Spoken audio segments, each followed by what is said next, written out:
So we are green across the board.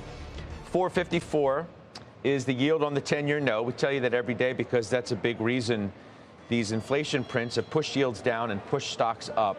So I'm going to start with all in until I'm not. I feel like, you deserve that because you've been saying that this was coming. That's very kind of you, Scott. I mean, we had seriously, at some point you ask yourself, how far this can all go. Is it time to take some profits? Like Wells Fargo's Chris Harvey wonders today, opportunistically to do that. Yeah, and it's a reasonable question. I mean, the way I look at this is we're going to go straight to the bifurcation in the market that we all know, and we've talked about it all year. So, I'm going to start by remarking that NVIDIA is down for the first time, first day in 11 days, right? It had a 10-day win streak. Why can that not happen to the other 493 stocks besides the Magnificent Seven in the S&P 500?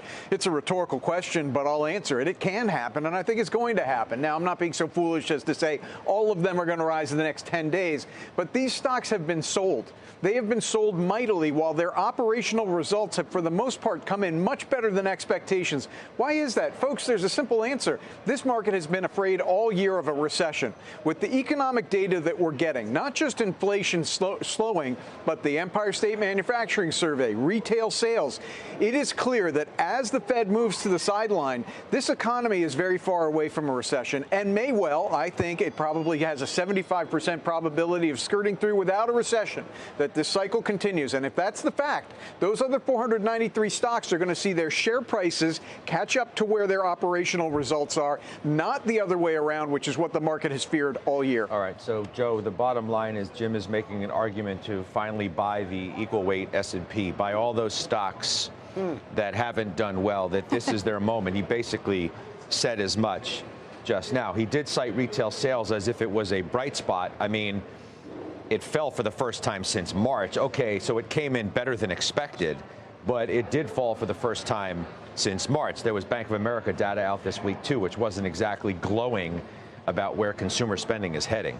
Well, you actually have this perfect setup where the disinflationary trend is continuing and consumer spending is beginning to cool. And that's the perfect scenario. In addition to that, you have employment growth, which is beginning to slow as well. So, look, I think it's important, especially after a day like yesterday, to understand emotionally, never get too low, never get too high surrounding where markets might be. Yesterday was a phenomenal day, but I do think what it was indicative of what I said on Monday, which was there would be a moment over the next 6 months in which the Russell would have a very significant and powerful recovery rally.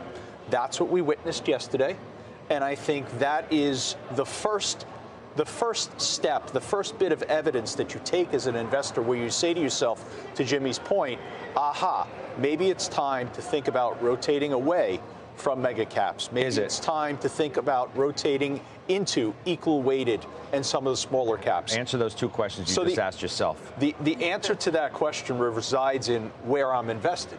So month to date, the Joe T ETF is up 8.25%. Yesterday was a very strong day for the Joe T ETF. Why? Because we are equally weighted. What have I done?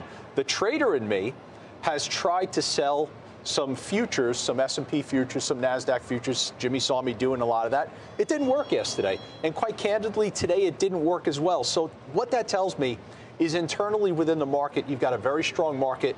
And yes, Scott, I do think it is now time to think about making that rotation, not fully, not completely away from mega caps, but now giving credibility to some other areas of the market which are now blaring, come by me.